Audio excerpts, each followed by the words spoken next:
Oke adik-adik, welcome back to my channel Taruna Indonesia TV bersama kakak Dewa Gede Tante Ratu Saputra. Dan di video kali ini kakak ingin memberikan informasi terkait dengan pertanyaan-pertanyaan kalian yang sudah melalui DM, baik itu dari komen di YouTube, juga dari chat di grup. Dan kakak akan bahas hari ini.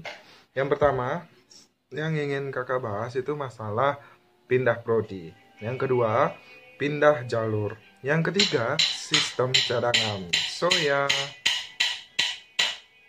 agak ribet dikit ya, karena memang lagi ada kerjaan. Sebelum video ini dimulai, silahkan bagi kalian yang belum subscribe channel ini, silahkan di subscribe terlebih dahulu, karena channel kakak akan memberikan informasi terupdate terkait dengan perguruan tinggi kedinasan. Dan jangan lupa untuk like video ini, kemudian share ke teman seperjuangan kalian, dan jangan lupa juga untuk komen apa yang ingin kalian sampaikan. Dan kemudian untuk chapter 2021, silahkan bagi kalian yang ingin membeli buku kakak, silahkan dibeli. Ini tentang kiat-kiat sukses tahun 2021, dan ini sudah terupdate, sudah ada revisi, sudah ada perbaikan, dan tentunya ini yang terbaru, juga berisi tentang pengalaman-pengalaman kakak dalam melakukan tes dan tips dan trik agar kalian lebih matang lagi mempersiapkan diri. Terima kasih yang udah support channel ini. Yang pertama yang kita akan bahas adalah mengenai pindah prodi. Nah, kemarin pengumuman Pantohir, banyak yang sudah merasakan ya bagaimana pindah prodi sampai dilempar jauh ke Aceh, di Makassar, bahkan ada yang di Sulawesi ya Makassar. Nah, jadi pertanyaan yang banyak dari adik-adiknya, apabila tidak diambil, apakah tahun depan di blacklist? Ini pertanyaan yang ya kakak rasa kritis ya. Karena apa? Belum apa-apa udah ditanyain. Kalau melihat sistem tahun lalu ada juga beberapa yang tidak mengambil dan tahun ini mendaftar. So, fan-fan aja. Kakak juga sebenarnya bingung. Aslinya ya, kalau melihat aturan harusnya di blacklist.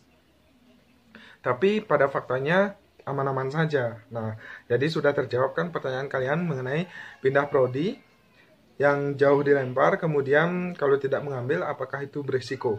Sejauh ini masih aman, kalian masih bisa mendaftar tahun depan.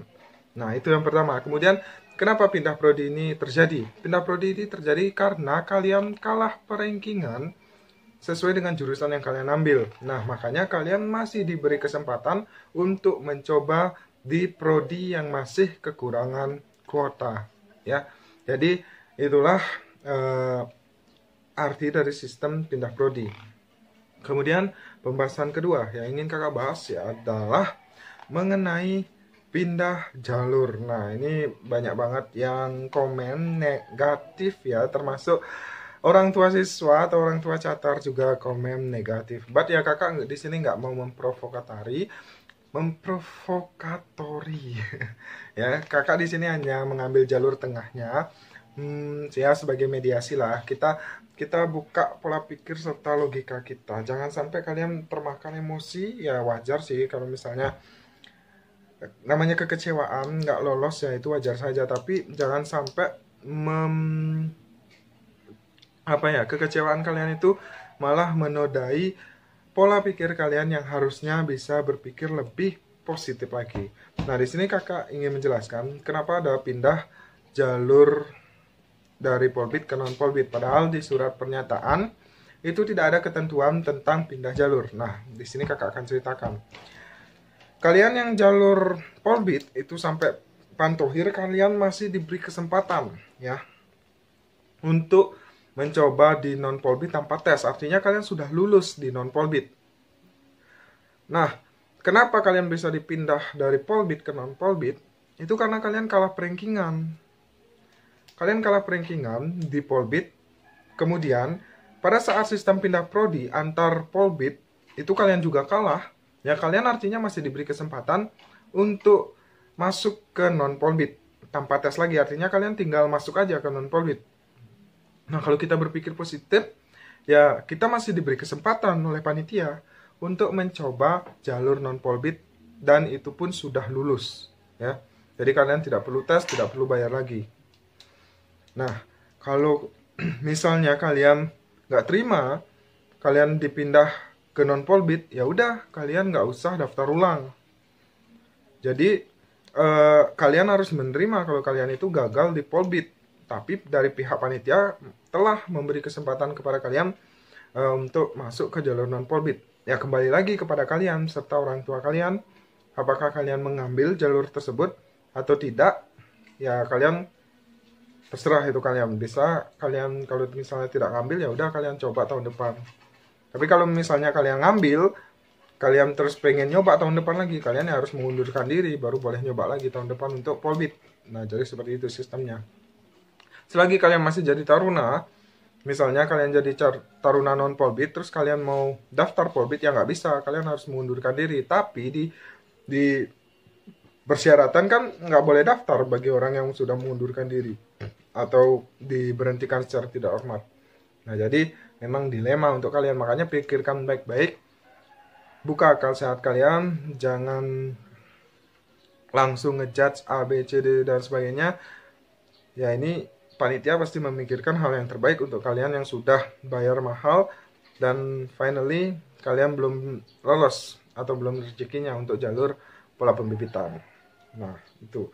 Kemudian apalagi tadi yang tak bahas ya? Pindah jalur. Oh ya, sistem cadangan yang terakhir. Lupa. Kok sistem cadangan? Nah, banyak yang bertanya, Kak, kalau misalnya ada yang mengundurkan diri, apakah ada sistem cadangan atau ditelepon atau dipanggil kayak kakak dulu ya? Kakak dulu tahun 2014, kakak masuk cadangan dan ditelepon.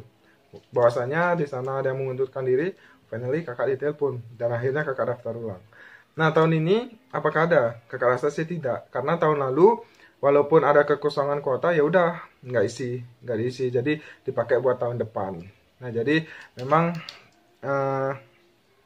agak ribet ya, karena seperti yang kakak sampaikan, sekolah perhubungan itu banyak dan satu dipertanggungjawabkan oleh Badan Pengembangan Sumber Daya Manusia Perhubungan. Ya, otomatis mereka harus mengecek benar-benar ya masing-masing sekolah itu. Ada matra laut, ada matra udara, ada matra darat. Jadi ya memang agak ribet jadinya. So, makanya bagi kalian nih harus benar-benar berpikir lebih baik lagi agar tidak terjadi hal-hal yang harusnya nggak terjadi kepada kalian. Dan hati-hati juga kalian mengomentari sesuatu karena itu berkaitan dengan instansi. Ya, kakak harap kalian benar-benar bisa mengatasi jari-jari kalian agar tidak sampai komen atau menyinggung salah satu instansi. So, ya mungkin itu aja sih yang dapat kakak sampaikan. Dan mengenai sistem cadangan kakak rasa nggak ada. Tapi berdoa aja, barangkali ada ya. Berdoa aja. Kita kan nggak pernah tahu rezeki itu di mana. So, ya kalian tetap berdoa aja. Semangat pokoknya. Masih ada tahun depan kok. Santai ya.